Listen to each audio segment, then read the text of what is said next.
You cannot win the war against the world if you can't win the war against your own mind. Self-discipline is the center of all material success. 99% of people are not willing to do what it takes to make their dreams come true. The Marines have a saying, everybody wants to go to heaven, but nobody wants to die. And that's just real. At the center of bringing any dream into fruition is self-discipline.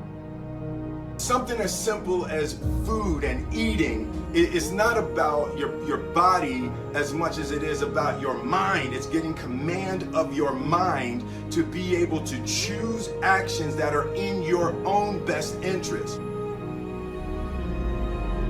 A lot of people are just trying to change. A lot of times, like I just did a podcast on habits, right? How to be able to adopt new habits and also delete and get rid of, break bad habits, right?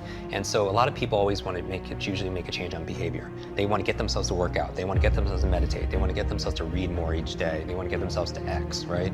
Or they want to stop some behavior. They want to stop smoking. They want to stop eating this food. They want to stop, I always tell people, stop checking your phone the first hour of the day. You've heard this many times, right? You win the first hour of the day, you win the day. Every day, we are choosing shit that's not in our own best interest, right? So if the world is attacking you and the world wants to fight you and the world's trying to hold you down, so you're gonna kick yourself in the balls?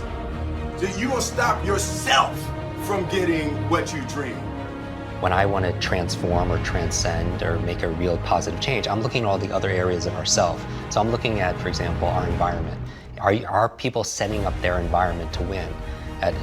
So change doesn't just happen at this level of behavior, but you have to change the environment. So for example, if you want to stop eating a certain food, it helps to be able to have not have that food in your home, right? So you change the environment. In life, we must all suffer one of two pains: the pain of discipline or the pain of regret. I'm asking you, choose wisely.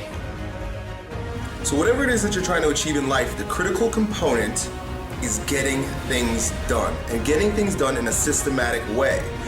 Building the character that's associated with getting things done in a systematic way requires that you become disciplined. And if we live a lazy, undisciplined life, and we just give in to our feelings, and we act on these emotional impulses, we're going to make very poor choices that we regret later on. We would be much better off to just discipline ourselves right now, so that later on, we don't have to carry that heavy load of regret. I think a lot of people suffer from decision-making fatigue, right? And this is very strong research saying that you can only make a certain amount of good decisions a day.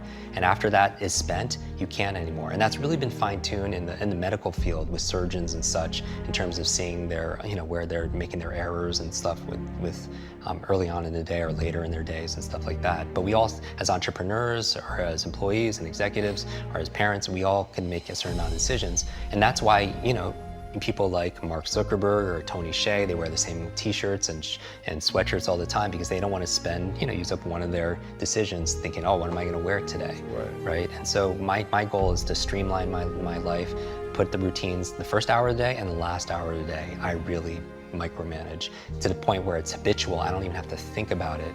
And then, because those are the times of the day where I can really have the most impact, because later on in the middle of the day, team members need this, there's firefighting this, client needs that. But the first hour, the last hour, I really want to control. So all this really helped develop grit and resilience, in my body, so I could have the ability to persevere. And also, I stand guard to my brain all the time, what goes in.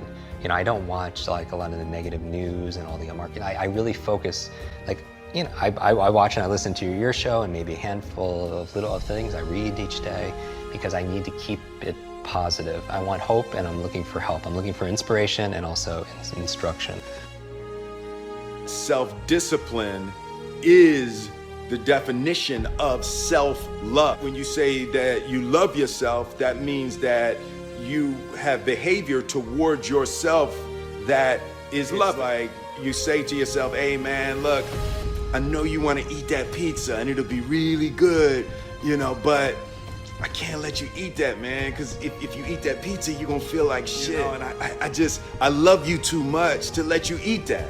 And I think the word discipline has kind of gotten a bad name. We think about it in terms of punishment. I'm not talking about discipline in that way. I'm talking about discipline in the sense that you forego immediate pleasure for the exchange of long-term self-respect. Self-love is, hey, look, I know you got a test on Monday, you know? I know you really want to go out with your friends. It's Saturday night, you want to go out, but if you fail that test, you're not going to feel good about yourself. You know, I love you too much to let you go out tonight. Self-discipline is self-love.